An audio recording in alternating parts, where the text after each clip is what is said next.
عرست زينام إثيوبيا فرنت كارتا زلاق لمع توريزم إيجاد قاعد المقبار مريح كم تقون منستر توريزم أمباسادر ناسيسي علي قليتان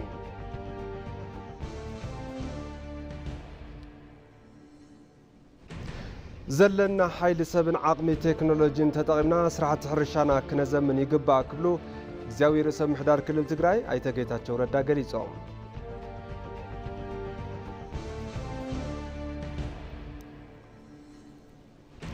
كاب زينو صاي تقاطنت حيلتا السودان أفلالايوم بزاتك فتحو بريزيدانت أمريكا أوعي تقريبهم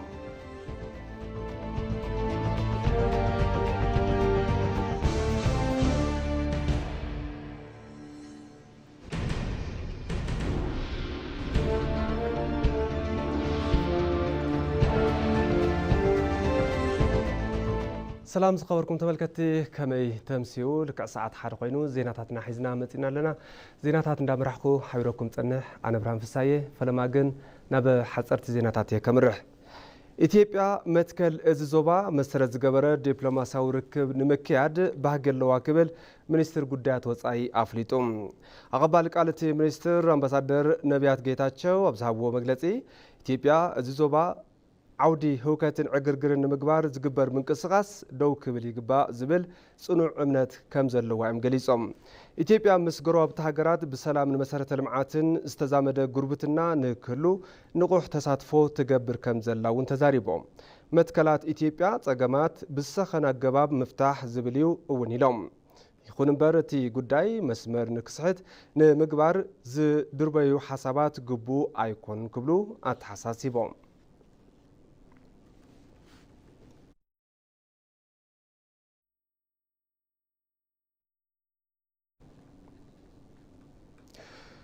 إثيوبيا فنوتا كارتا زلاق لمعات توريزم إيجاد قاعدي نمقبار مريح كم تخون منستر توريزم أمباسادر ناسيسي علي قليسان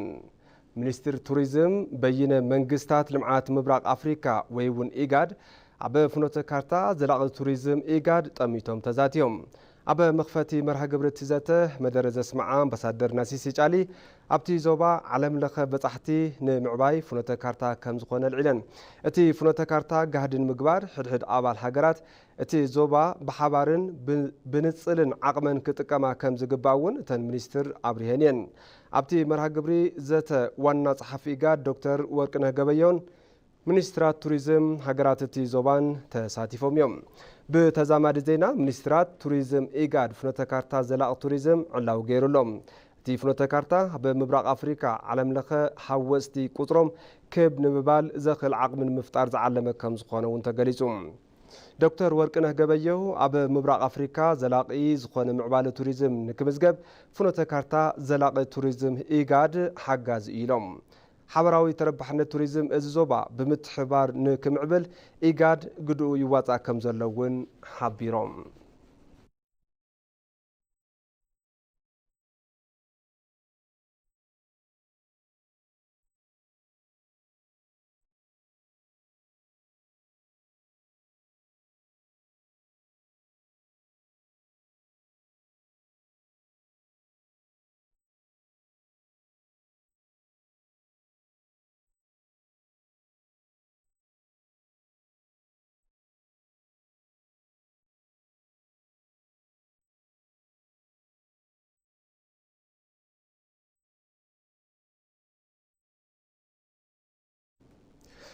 أب أديس أبا زتانسو بوتات مسحب توريزم نحجرات زوا مبرق أفريقيا بتصبوق مرأيات زطر حكم زخونو حلف تسرح عودة توريزم عبال حجرات بعلم مزي بين منقستات لمعات مبرق أفريقيا ويون إيجاد قليتهم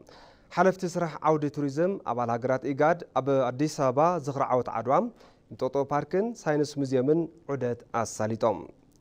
علم لخ معالتي توريزم مخنيات بمقبار استسناد عدت بمتحبار منستر توريزم إيجادن كوميشن متحبار قطب أفريكان استسناد كم زخون تقليزهم توم حلفتي استعذب ومسحب بوتاتا توريزم مدينة أفريكاويان نزخونة أديس أبابا كاب زنبروا نبار حرقتات حليفو نلمعات تعودي زخونو زنقات سرحات المعات كم زخونو قليزهم يوم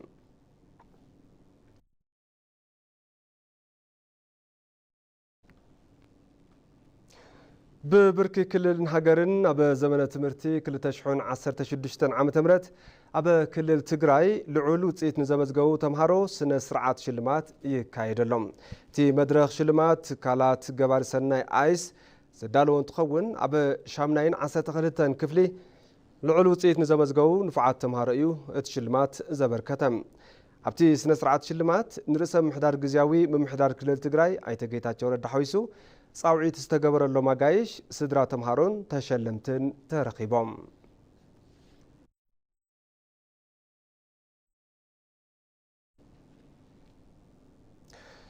بعالات مسكالن إريتشان بزي منم تساقم تساتا نكخبر مدلواتي يقبر لو كبل بوليس فيدرال إثيوبيا قليسوم بوليس فيدرال إثيوبيا مس أكالات تساتا ندحنتن كللات بمخان كونتات حاقراوي تساتا قمقيموم أبتي جمجم أب معالتات باغمين استخايدو بروجرامات أب حدش عمت كل تشحن 17 عام تمرتن بعال مولدن أب كلهم كابتات زهاجر بزي من متأجمات تا مخبارهم تجريسلهم ناب ديسابان كالوت كتماتات إثيوبيان شليخهم كعاتوز فتنو زنورو عبالات جبر العدشانين جوجلة انفنيان أب قوصر بمعال مرمراه يكبر لهم كمزلون تحبيرهم أب قطالون لعول قطري حزبي حليوم أب عدوابات زبعالو بعالات مسكال نيريتشان بزي من مصقم صتان كخبرو مدلاوات يقبر كم زلو تغليصوم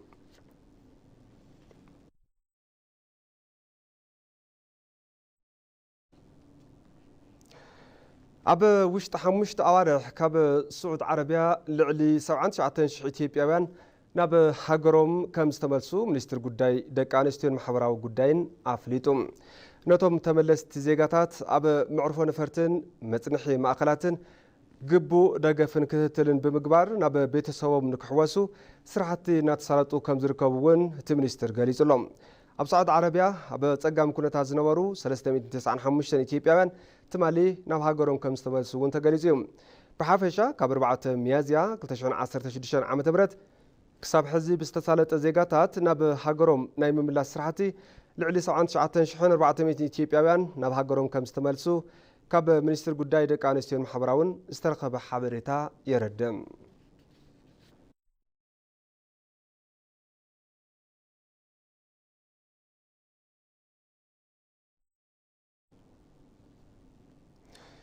أب إثيوبيا نبزوح عموتي أب بوليتيكا منقسقاس زصنحو بروفيسور بينة بيتروس سرعة قبروم أب بيتروس وبابلوس مكان مقابر تفصيموم أبتي سنة سرعة قبري لعلو سمزي منقستي سدران فتوتن كمون مرارحة بارتتات بوليتيكان ترخيبوم بروفيسور بينة بيتروس بزقات أمم حمام لبي أوشت عدن كينيان حكم النوم إنها تخطاتلو دحر متنح شوعات مسكرم كل تشعون 10 عام تمرت كابز عالم بموت مفلايم يذكر بروفيسور بينة بيتروس 4 باغمين كل تشعون 12 عام تمرت مكتل وانا أفز عامي سراح انستيتيوت بوليسي مصنعات إثيوبيا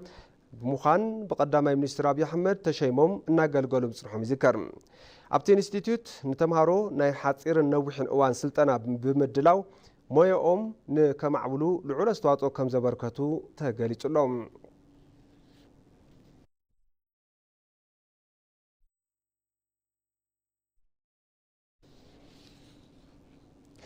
تملكتي حزرما بزرزر نابز حزنيام زيناتاتي كمرح أب محدار كتما أديس أبابا الناس سالتو صنحون يسالتو زلون نطفة لمعات كوريدرات نعبيت من قصاص زفر توريزمن هوتيلن رؤي أبركتو كم زلوم تغليصوم نصبصاب قدست مامو مرها سلام مرسام ኢትዮጵያ ኣቓልቦ በጻሕቲ ዓዲ ከዓልበላ ዝገብሩ ብታሪክ ብባህልን ብተፈጥሮን ሕልፊ ጸጋታት ዝተዓደለት ሃገር እያ ድሕሪ ቀረባ እዋን ዕሙቕ ጸጋታት ብምልማዕን ብምልላይን ተረባሕነት ዓውዲ ቱሪዝም ንምዕባይ ይንጠፍን ብጠመተ ይስራሕን ይሉ ኣሎ ፕሬዚደንት ፌደሬሽን 10 ሆቴላትን ተማዕዳደውቲ ግልጋሎታት ዶክተር ፍትህ ወልደሰንበት مخاد ما أخل سحبة الدبلوماسي عالم كتما أديس أبا مس عمق ጸጋ ሀገር ተጸናቢሩ ንዘፈረ ቱሪዝም ገና ለተዳሰሰ ዕድል ይብሉ አሁን አዲስ አበባችን እያየና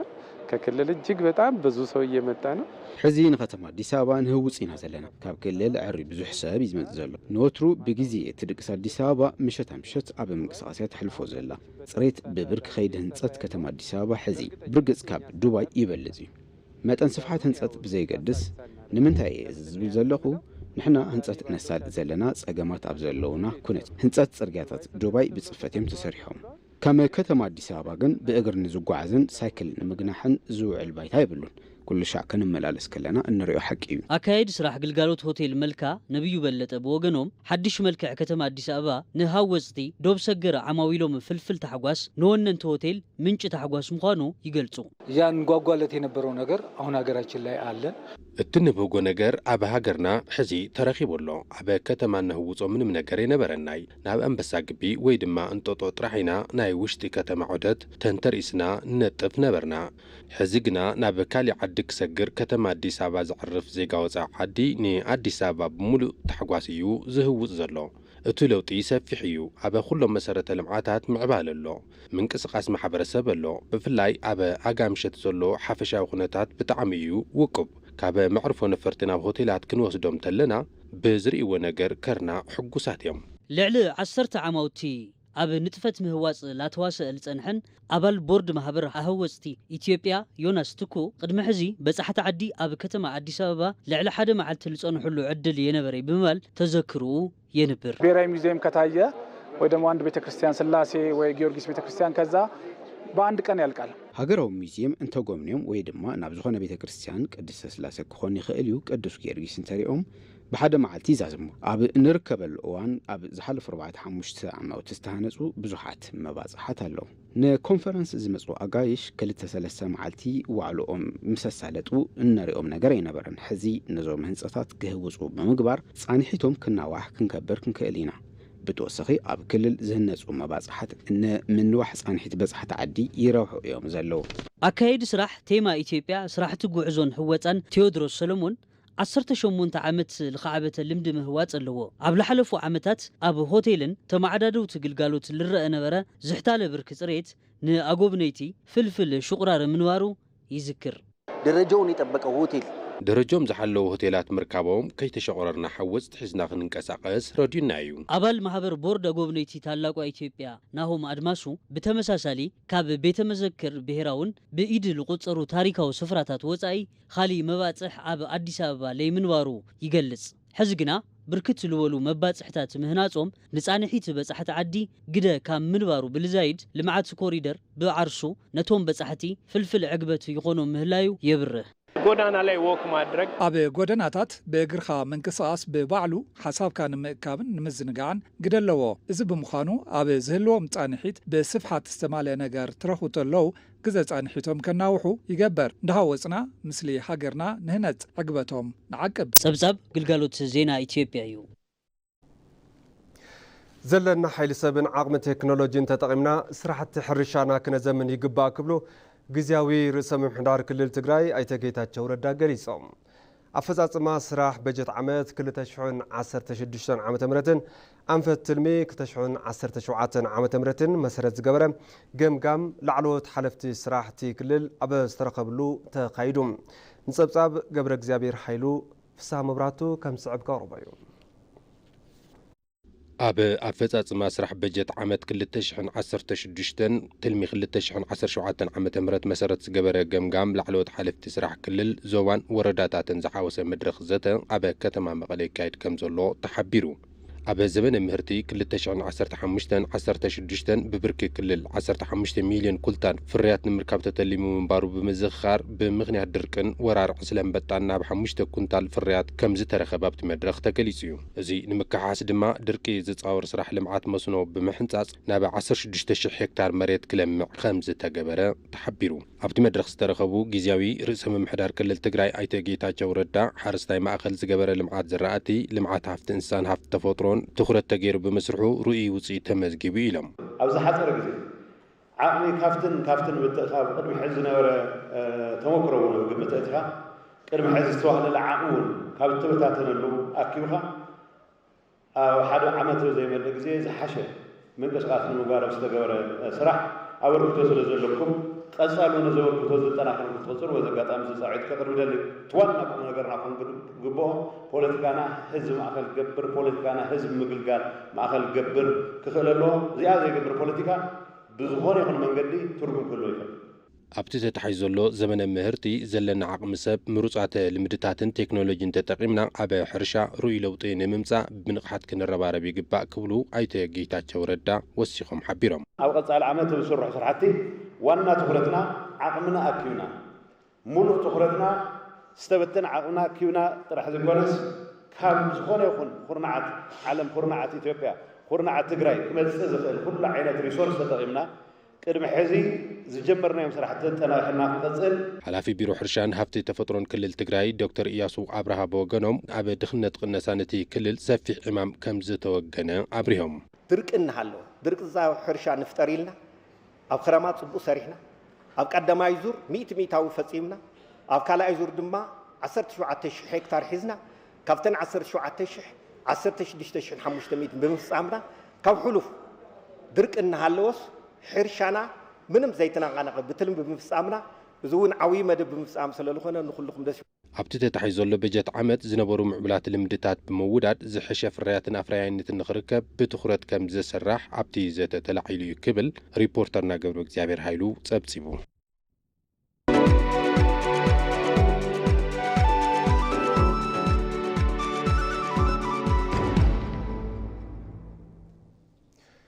ዜና ዕዳጋ ይቕጽል። ኣብ ክልል ሲዳማ ግብራዊ ኣብ ዝኾነ መርሃ ግብሪ ጸጋታት ሌማት ምህርቲ ናብ ዕዳጋ ነቕርበለና ክብሉ ነበርቲ ወረዳ ወንዶ ገነት ገሊጾም። ኣብታ ወረዳ ነበርቲ ብመንደር ልምዓት ተወዲቦም ኣብ ጸጋታት ሌማት ተዋፊሮም ይርከቡ። ሪፖርተርና ኣስረስ ወጌሾ ንዝለኣኾ ጸብጻብ በሪዩ ብርሃነ ከም ዘቀርቦ እዩ። ኣብ ክልል ሲዳማ ወረዳ ወንዶ ገነት ኣብ ዝተፈላለዩ ፓኬጃት ጸጋታት ሌማት ንኽነጥፉ ነበርቲታ ወረዳ ብመንደራት ልምዓት ተጸርኒፎም እናሰርሑ ይርከቡ። ኣብ ጣብያ ቀጨማ ዝርከብ መንደር ፍርያት ጸባ ጉዱማሌ ንወይዘሮ አሰለፈች አሰፋን ካልኦት ነበርትን ተረባሕቲ እናገበረ ይርከብ። በአንድ ላም 2 ሊትር የምናገኘውን ባበሻ ያው በመንግስት ደረጃ የመጣው ሓደ 2 ሊትሮ ንረክብ ዝነበርና ሕዚ በተንካ መንግስት ዝመጻ ክሳብ 15 ወይ 16 ሊትሮ ካብ ሓንቲ ላሕምን ረክቢና ንህብለና ደርሁን የራብሕ እየ ካብ ስድራ ሓሊፉ እንቋቑሖ ይሸይጥ እየም ድሌት ስድራይ እውን ኣመልአ እየም። ካልእ ኣብታ ወረዳ ጣብያታት ወሾን ሶያማን ፍሉይ መንደር ጸባ ቡና መስኪ ነበርቲ ተረባሕቲ ዝኾኑሉ ዘለዉ መርሃ ግብሪ ጸጋታት ሌማት ይርከብ። 22 ከብት ነው በወተት ብቻ የሚታል 22 ዝሕለባ ኣላሕም ኣለዋ ጠቕላላ 42 ኣላሕም ኣለዋ ኣብ መዓልቲ 200 ሊትሮ ጸባ የዝረክብ ኣብዚ ዘለናሉ መንደር ኣብ ካብ ታሕቲ ጀሚርካ እዘን ምሩጻት ዓሌት ኣላሕም እየን ዘለዋ። ኣብታ ወረዳ እናተሰርሐሉ ዝርከብ ካልእ ፓኬጅ ጸጋታት ሌማት ዝኾነ ምርባሕ ደርሁ እውን ንመንእሰይ ተካልኝ በለጠን ካልኦትን ዕድል ስራሕ ፈጢሩሎም ኣሎ። ቤት ጽሕፈት ልምዓት ሃፍቲ እንስሳ እታ ወረዳ ከም ዝብሎ ነበርቲ ኣብ 5 ፓኬጃት ጸጋታት ሌማት ክዋፈሩ ዕድላት ተፈጢሮምሎም እናተረብሑ ይርከቡ። የዳልጋ ከብት ዝራ ማሻሻል ፓኬጅ አለ። ፓኬጅ ምምሕያሽ ዓሌታት ክፍት ኣሎ። ፓኬጅ ምርባሕ ደርሆ እውን ኣሎ። ፓኬጅ ምርባሕ ንሕቢ እውን ኣሎ። ፓኬጅ ዓሳ እውን ኣሎ። ካልኦት እውን ሓዊስኻ ነበርቲ ብመንደር ወዲብና ኣብ 48 መንደራት ጸባ 37 መንደራት ደርሆ ነበርቲ ወዲብና ጽቡቕ ውጽኢት ይርከበሉ ኣሎ። ኣብ ክልል ሲዳማ ወረዳ ወንዶ ገነት ልዕሊ 13,000 ነበርቲ ኣብ መርሃ ግብሪ ጸጋታት ሌማት እናተሳተፉ ይርከቡ። ተመልከቲ ሕዚ እውን ዜናታትና ይቕጽሉ። ሕዚ ድማ ናብ ዜና ወፂኢ ክሰግር ተጋጠምቲ ሓይልታት ሱዳን ኣፈላላዮም ብዘተ ክፈትሑ ፕሬዚዳንት ኣሜሪካ ጻውዒት ኣቕሪቦም ከም ኣቋጽር ኣውሮፓውያን 2023 ወርሒ ሚያዝያ ኩናት ድሕሪ ምጅማሩ 20,000 ሰባት ሞይቶም እዮም ተባሂሉ። ንጸብጻብ ሰይፉ ገብረጻድቕ ናዝሬት በሪሁ። ኩናት ሕድሕድ ሱዳን ዝተጀመረ ከም ኣቆጻጽራ ፈረንጂ 15 ሚያዝያ 2023 እዩ ነይሩ።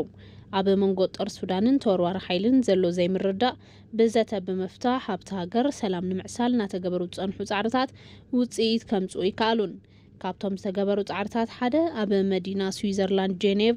ብኣሸማጋላይነት ኣሜሪካ ዝተጸውዐ ዘተ ሰላም ነይሩ።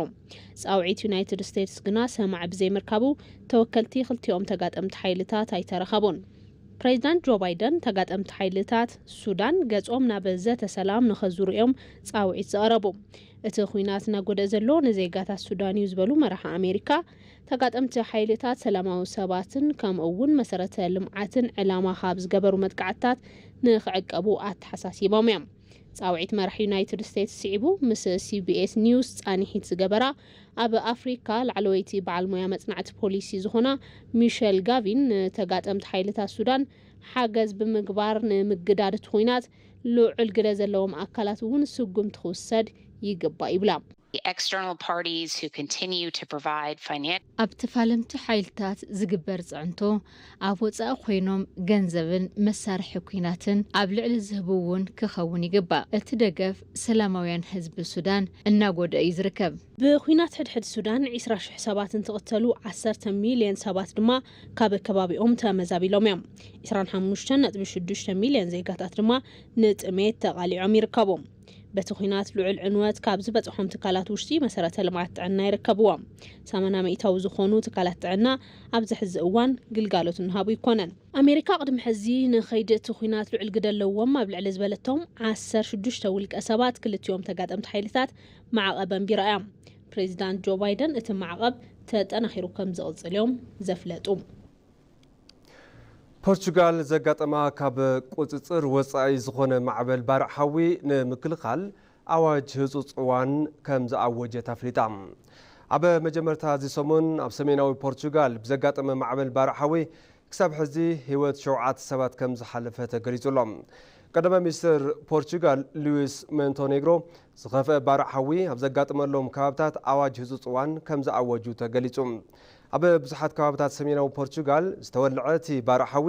ንምክልኻል ልዕሊ 1,000 ሰራሕተኛታት እዋን ሓደጋ ተዋፊሮም ተባሂሉሎም እቶም ቀዳማይ ሚኒስትር ፖሊስ እቲ ሃገር ምኽንያት እቲ ሓደጋ ባርዕ ሓዊ ንኸጻሪ ትእዛዝ ዝሃቡ እንትኸውን ግልጋሎት ሳተላይት ኮፐርኒከስ ኣውሮፓ ከም ዝሓበሮ ግና እቲ ሓደጋ ባርዕ ሓዊ ክሳብ ሕዚ 15,000 ሄክታር ዝኸውን ከባቢ ከም ዘካለለን 210,000 ዝኾኑ መንበሪ ኣባይቲ በቲ ሓደጋ ጉድኣት ከም ዝበፅሖምን ተፈሊጡሎም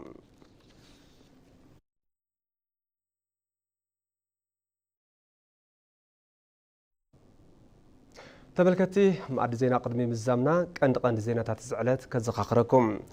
ኢትዮጵያ ፍኖተ ካርታ ዘላቕ ልምዓት ቱሪዝም ኢጋድ ጋህድን ምግባር መሪሕ ከም እትኸውን ሚኒስትር ቱሪዝም ኣምባሳደር ናሲሴ ጫሊ ገሊፀን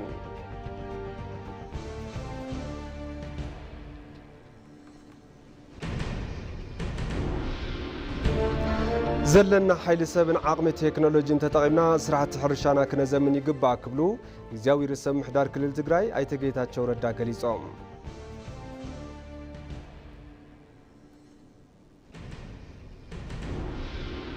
ካብ ዜና ወፃኢ ተጋጠምቲ ሓይልታት ሱዳን ኣፈላላዮም ብዘተ ክፈትሑ ፕሬዚዳንት ኣሜሪካ ጻውዒት ኣቕሪቦም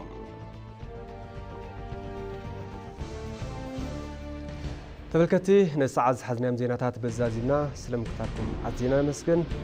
ሰናይ ምሽት